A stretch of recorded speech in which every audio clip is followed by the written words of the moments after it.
Bonjour à tous, on se retrouve pour le premier quintet du week-end, direction l'hippodrome de Paris-Vincennes pour le prix de Forez, quintet qui va se dérouler en Réunion 1 course 4, départ 15h15, 2007 grande piste, 14 partants. Si on enlève Hymne du Gers, Ferré et Jasmine des Bailleuls qui n'est pas trop dans le coup cet hiver, ça nous fait une épreuve à 12 partants et les 12 partants avec un bon parcours peuvent faire l'arrivée, c'est très ouvert et c'est des très bons trotteurs au papier. Merci pour vos likes, merci pour vos commentaires, merci pour tout ce que vous donnez à la chaîne YouTube. J'essaye de le rendre tous les jours au mieux avec ma méthode. On peut s'abonner à la chaîne, c'est gratuit. Ça vous permettra d'être au courant dès la mise en ligne des vidéos et des lives.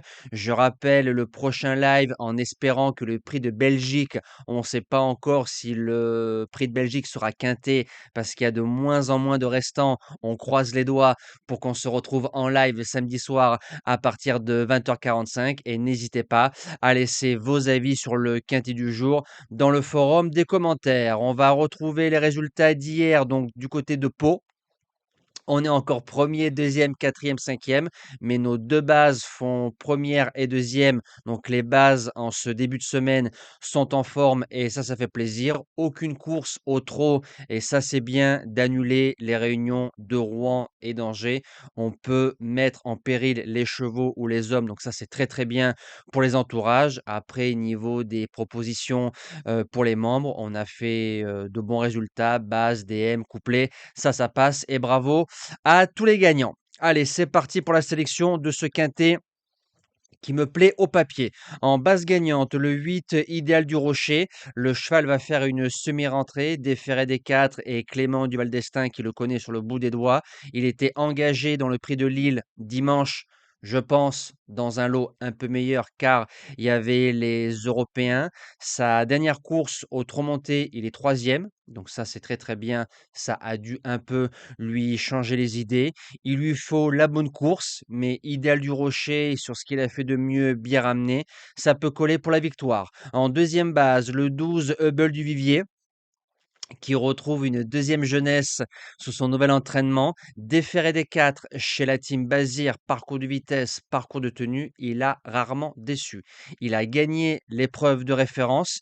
JMB qui est aux soins après son accident, il met Alex, mais Hubble du Vivier avec un bon parcours, il dit jamais non. Pour les chances, le numéro 14, Ulysse Digéo, il sait lire et écrire. Quand on approche des 600 000 euros de gains et quasiment tout le temps avec les baskets, c'est beau. Ça nous rappelle leur championne d'antan Sierra Leone, pour ceux qui l'ont connue. Donc c'est franchement respect à l'entourage. Il a eu des parcours durs depuis quelques semaines, donc il lui faut le bon parcours, mais après, il remet toujours un coup de collier dans la ligne droite. Et mai dernier, dans le prix du Gâtinais, il battait à la Loyale une certaine Iroise de la Noé, qui sera sûrement l'une des favorites du prochain prix de Belgique dimanche à Paris-Vincennes. En quatrième position, le 6 Jingle Dupont, qui est deuxième du prix de Lille dimanche dernier, battu par la base gagnante Cobra qui le regarde, va courir rapproché, mais s'il a bien récupéré et que la team Bazir le présente, Jingle sort pas des 4. 2 sur 4 multi, il peut servir de base. En cinquième position, le 11 Y de Ceylan. Ça sent la course visée en sous-marin. Sa dernière sortie à Paris-Vincennes hors distance, 1,96 parcours de vitesse.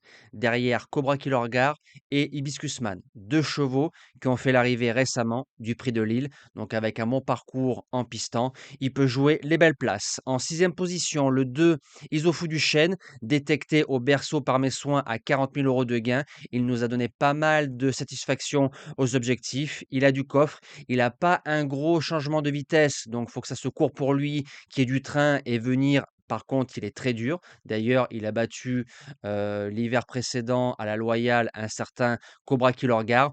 Opposition sérieuse, mais vient de battre lui aussi une certaine Iroise de la Noé. En septième position, le 7 Apidanica. Déféré des 4 et de nouveau associé à Pierre Verva. Dans le prix de Lille, j'ai pas l'impression qu'on est venu avec des ambitions. Faut se rappeler qu'en début de meeting d'hiver, plaqué des 4, elle faisait sixième extra du prix des Cévennes. Quand on voit l'opposition du prix des Cévennes qui n'a rien à voir avec le lot de samedi, avec un bon parcours d'Efferé des 4 et Verva à 25 ou 30, ça peut venir casser les Tixons. Et je termine en huitième position avec le petit poussé, le 1 Hurricane Carter qui fait un bel hiver, autant des podiums qu'une victoire récemment méritée dans le quintet de référence où il battait Hero Cibé en allant devant. Alors aller devant face à une telle opposition, peut-être pas, mais en attendant, et comme il sait le faire et qu'il est très trotteur, avec un bon parcours et il suffit que devant on s'est bastonné, il peut venir chercher une place de 4-5 sans problème. Il a encore de beaux restes à son âge. Nous, on se dit à demain pour le prix de Belgique en théorie. Passez un bon week-end et que le meilleur gagne.